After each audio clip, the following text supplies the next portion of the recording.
Let me ask you something personal. When was the last time you sat on the floor and got back up without holding on to something, without pain, without that embarrassing grunt that you hope nobody heard?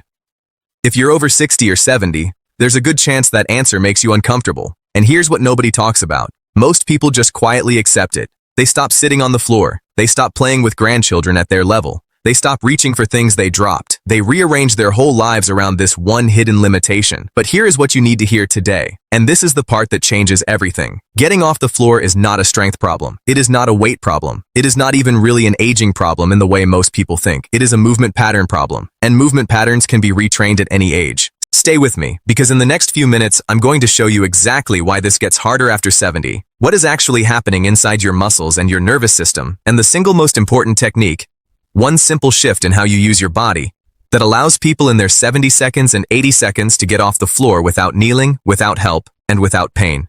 No equipment, no gym, no surgery, just the truth about how your body actually works. Here's what most people don't realize. When you struggle to get up off the floor, you immediately blame your knees, or your hips, or your age, or your weight. And doctors most of the time nod along and say, well, that's just what happens as we get older.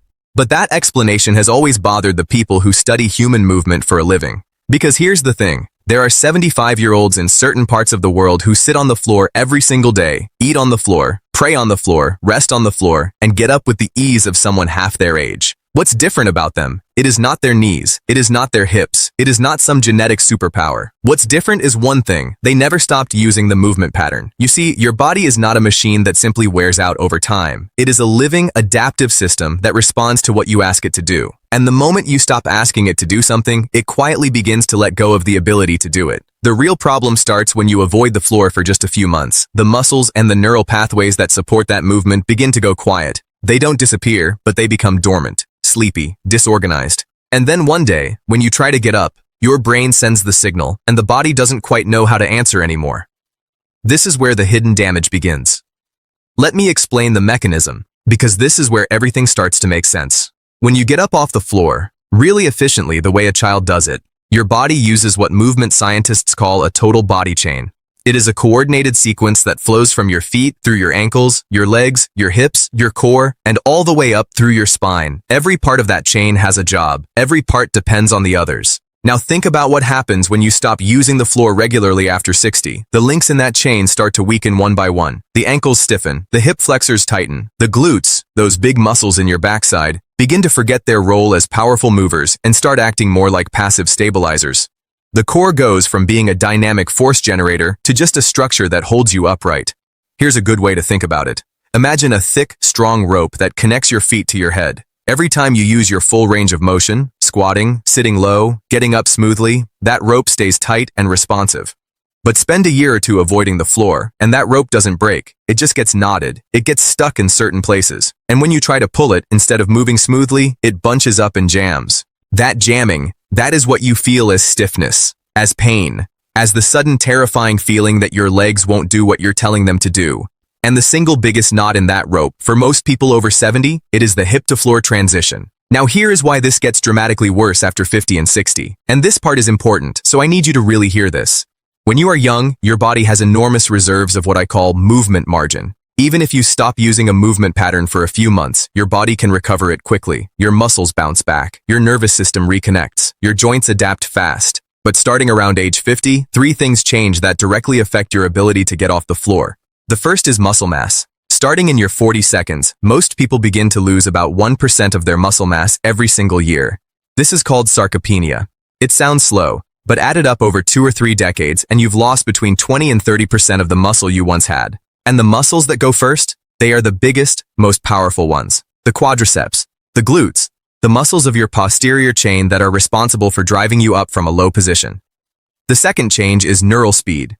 Your nervous system, the communication highway between your brain and your muscles, begins to slow its signals with age. When you were 30, your brain could fire a muscle signal in milliseconds. By 70, that same signal travels more slowly and less precisely. This is why older adults sometimes feel like their body hesitates, like there's a delay between what they want to do and what actually happens. And the third change, and this one surprises people the most, is the change in your fascia. Fascia is the white, web-like connective tissue that wraps around every single muscle, bone, and organ in your body. When you're young and moving well, fascia is supple and hydrated, almost like wet leather. But when you stop moving through your full range of motion, fascia begins to dehydrate and stiffen. It lays down scar-like adhesions.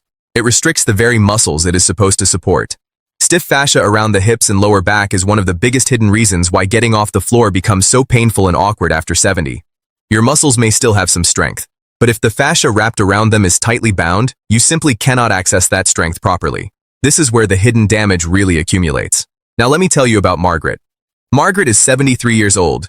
She's been active most of her life, walks every morning, tends her garden, goes to church, sees her grandchildren every Sunday. But about 2 years ago, something changed.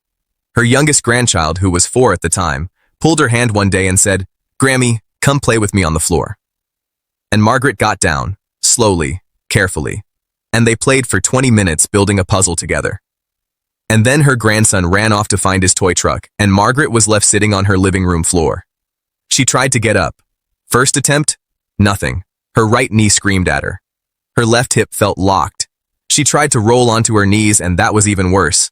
She sat there for what she told me felt like 10 minutes, trying different ways, getting more and more frustrated, more and more afraid.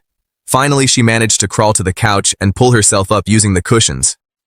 She didn't tell her daughter, she didn't tell her doctor, she just quietly stopped sitting on the floor. And then she stopped reaching for things below knee height without support. And then she started using the handrail on every staircase. And then she stopped gardening at ground level. Her world, quietly, invisibly, got smaller. Margaret's story is not unusual. In fact, I would guess that more than half the people watching this right now have had a version of that same moment. That moment where the floor suddenly felt like the enemy. And what Margaret didn't know, what nobody had ever told her, was that her problem wasn't her knee or her hip. It was one specific movement pattern that had quietly gone dormant.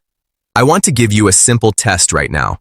Something you can do in the next 2 minutes to understand exactly where you stand. Stand near a wall or a sturdy chair, just for safety. Now stand with your feet about shoulder width apart. Slowly lower yourself, as if you're going to sit in a very low chair, as low as you comfortably can go. Pay close attention. Does your weight shift forward onto your toes? Do your heels rise off the ground? Does one knee cave inward? Does your lower back start to round dramatically before your hips reach knee height? Any of those signs tells you something important. If your heels come off the ground, your ankles have lost the dorsiflexion they need to support a low position. If your knees cave inward, your hip abductors, the muscles on the outsides of your hips, are not doing their job. If your back rounds early, your hip flexors are tight, and your core is not activating properly for the movement. Now here is the other part of the test. From the lowest position you can reach without holding on to anything, try to stand back up. What happens? If you find yourself lurching forward, using momentum instead of muscle, or if one leg takes all the work while the other just comes along for the ride, you are seeing the exact pattern that makes floor recovery so difficult. This test is not to make you feel bad. It is to show you exactly what your body is doing so we can fix it. Because once you understand the pattern, you can change it. At any age. Now let me give you the technique, the one trick that changes everything. I want you to forget everything you think you know about getting off the floor. Most people, when they try to get up, immediately try to get their knees under them or push with their arms. That approach works when you're 30. After 70, it is exactly the wrong way, and it is why so many people hurt themselves or simply can't do it. The technique I'm going to teach you uses a completely different principle. It is called the side roll to half kneel free technique, but I prefer to call it simply the side rise. And it works because it uses the natural leverage of your body to take almost all pressure off your knees and redistributes the effort across your hips, your core, and your legs working together. Here is how it works, step by step. If you are sitting on the floor right now, good. If not, do not try this the first time on a hard floor alone. Practice near a sofa or a carpeted area first. Step 1. Shift your weight so you are sitting more to one side. Let's say your right side. Your right hip is on the floor and your knees are bent and angled slightly to the left. This is your starting position. Step 2. Place your right hand on the floor slightly behind you, not straight back, but at about a 45-degree angle behind your right hip. This hand is going to be your first support point. Step 3. Now this is the key. Instead of trying to get up directly, you are going to transition through a seated side position into a kneeling free side lunge. You press into your right hand, lean your torso forward slightly, and bring your left foot flat onto the floor in front of you, like you are starting a runner's lunge but without the kneeling. What happens now is critically important. Your left foot is flat on the floor. Your body weight is forward over that foot. Your right hand is still lightly supporting, not carrying your weight, just steadying. Step 4. Now you drive through your left heel, not your knee. not your hands, your heel.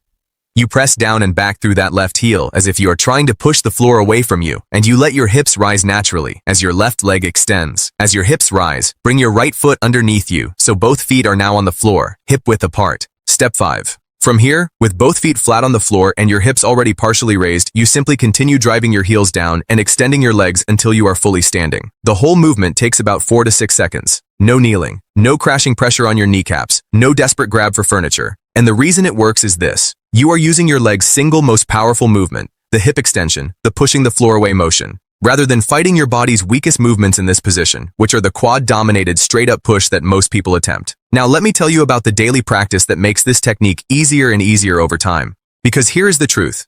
You can learn this technique today, but the more you work on the 3 physical qualities that support it, the more effortless it will feel every week going forward. Those 3 qualities are ankle mobility, hip hinge strength, and glute activation.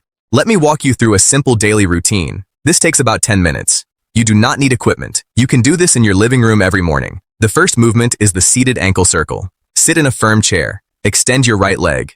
Make large, slow, deliberate circles with your right foot. 10 times clockwise, 10 times counterclockwise. Repeat on the left. This sounds almost too simple to matter. But stiff ankles are one of the most overlooked reasons why getting off the floor is difficult. When your ankles cannot flex properly, your body compensates by overloading your knees and lower back. Loosening the ankles daily, over just 2 to 3 weeks, changes the entire feel of your lower body movement. The second movement is the chair hip hinge. Stand in front of a sturdy chair. Feet shoulder width apart. Now bend forward at the hips, not the waist, as if you were going to bow to someone, and let your hands reach toward the seat of the chair. Your back stays long and flat. You feel a gentle stretch in the backs of your thighs and your glutes. Hold for 3 seconds at the bottom, then squeeze your glutes firmly as you stand back up. Do this 10 times. This movement retrains the hip hinge pattern, the foundation of the side rise technique. Every time you bow forward and stand back up using your glutes, you are rebuilding the exact neural pathway you need for efficient floor recovery. The third movement is the wall sit hold. Stand with your back against a wall. Slowly walk your feet forward and slide your back down until your thighs are roughly parallel to the floor, or as close as is comfortable for you. Hold that position for 10 seconds. Rest. Then repeat 3 times. This is not just a quadriceps exercise. The wall sit, done correctly with both feet flat and weight through the heels, builds exactly the muscle endurance your legs need to complete the final phase of the side rise, that driving up through the heels motion. If 10 seconds is too difficult, start with 5. Add 1 second every few days. The fourth thing is something most people completely overlook. It is floor time itself. Every day, just 5 minutes, sit on the floor, on a yoga mat or carpet, watch television on the floor, stretch on the floor, just be on the floor, because the body adapts to what it does regularly. And if you never touch the floor, your body never maintains the readiness to deal with the floor. 5 minutes a day. That is all it takes to keep those pathways alive. Now let me talk about something important that makes all of this more effective. And it has nothing to do with exercise. It is inflammation.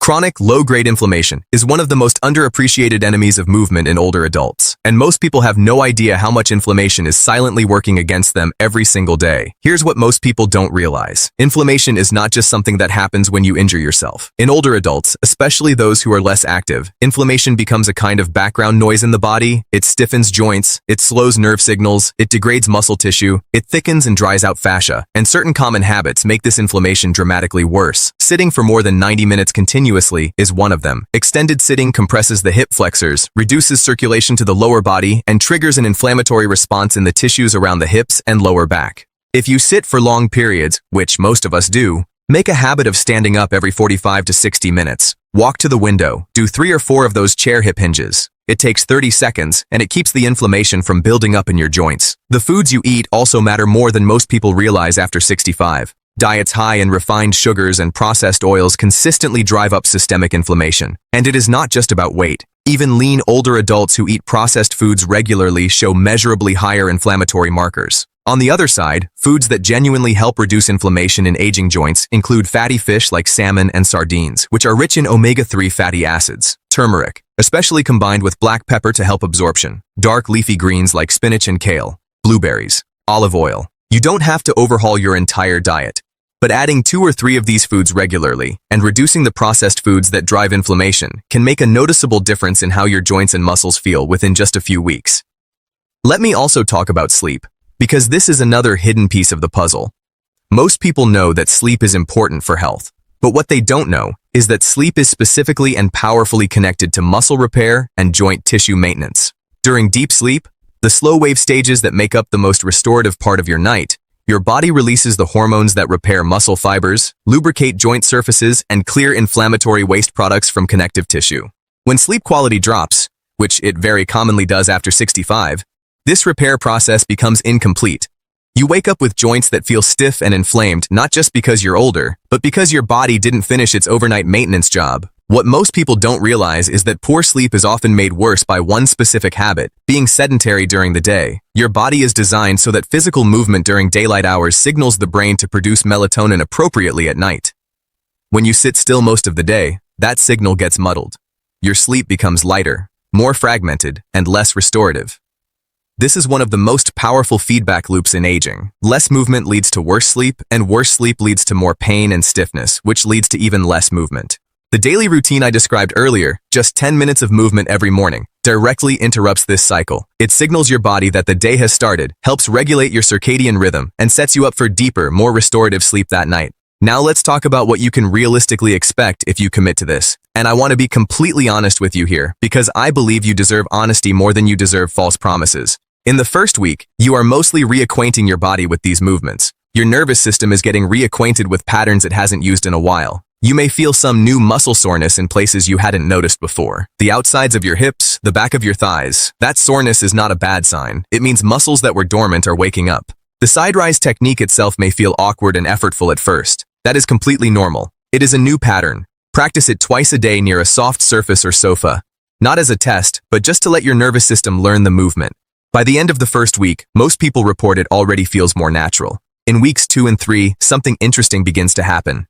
The ankle mobility work starts to change how your low squat feels. The wall sits begin to build real endurance in your quads and glutes, and the daily 5 minutes of floor sitting starts to give you back a sense of comfort and confidence at ground level that you may not have felt in years. This is also when many people notice that small daily tasks, getting in and out of the car, going upstairs, getting up from a low chair, start to feel noticeably easier. That is because all of these movements share the same underlying muscle patterns you are rebuilding. By the end of the first month, most people who stick with the daily routine describe the change as dramatic. Not because their knees are magically healed, not because they've somehow reversed aging, but because the movement pattern has been restored. The neural pathways are firing cleanly again. The fascia is more hydrated and supple. The muscles are activating in the right sequence. And getting off the floor, which felt terrifying 3 weeks ago, now feels manageable, even easy. At 3 months, many people begin to notice changes in their confidence that go far beyond the floor itself. They sit differently, they walk differently, they reach and bend differently. The invisible fortress of, "don't do that, you might fall," begins to come down, and they start reclaiming parts of their life they had quietly surrendered. I want that for you. I genuinely do. But I also need to give you some important cautions, and I ask you to take them seriously. If you have had a recent hip replacement or knee replacement surgery, do not begin the floor routine without consulting your orthopedic surgeon or physical therapist first. The movement patterns I described may not be appropriate for your specific surgical situation, and a professional needs to guide your recovery. If you experience sharp shooting pain in your hip, knee, or lower back during any of these exercises, not the normal muscle burn of working hard, but sharp pain, stop immediately and consult your doctor. Sharp pain during movement can indicate an injury or structural issue that needs medical evaluation before you continue. If you have been diagnosed with severe osteoporosis, please speak with your doctor or a physical therapist before beginning floor work. People with significant bone density loss need modified approaches to avoid fracture risk. And if getting off the floor is currently so difficult that you feel genuinely unsafe attempting it alone, please practice only with a family member or caregiver present until your strength and technique improve. The goal here is progress, not perfection. And the goal is never to push through pain that is telling you something important. Your body will communicate with you clearly if you listen to it. Discomfort and effort are expected. Pain is a signal. Know the difference. Now let me bring this full circle, because I want you to understand something that I think is deeply important. The ability to get off the floor is not just a physical skill, it is a signal, a window into the overall resilience and adaptability of your body. Physical therapists and movement specialists have observed for years that people who retain the ability to get down to the ground and back up independently tend to maintain their broader independence. Their ability to live alone, to travel, to play with grandchildren, to do the things that make life feel worth living, far longer than those who lose it. It is not the only factor, but it is one of the clearest, most direct measures of functional fitness that exists. When you lose the floor, you don't just lose the floor. You lose a little bit of your freedom, your confidence, and your connection to the physical world around you. And when you get it back, you don't just get the floor back, you get a part of yourself back. Here's what most people don't realize. The body does not give up on you. The body simply responds to what you ask it to do. After decades of avoiding the floor, of rearranging your life around this limitation, your body has quietly reduced its investment in that movement pattern. But the moment you start asking again, the moment you start sitting on the floor for 5 minutes a day, doing those ankle circles, practicing those chair hip hinges, working through the side rise technique, your body begins to respond. The neural pathways begin to reconnect. The muscles begin to remember. The fascia begins to soften and hydrate. The movement begins to come back. It does not happen overnight, but it happens. Margaret, the 73-year-old I told you about earlier, practiced the side rise technique every day for 3 weeks. She did the ankle circles and the wall sits every morning before her coffee. And one Sunday afternoon, her 4-year-old grandson pulled her hand and said, "Grammy, come play on the floor." And she got down, and they built that puzzle. And when he ran off to find his truck, she got up, on her own, without holding anything, without pain, without the fear. She said it felt like getting a piece of herself back that she had stopped looking for.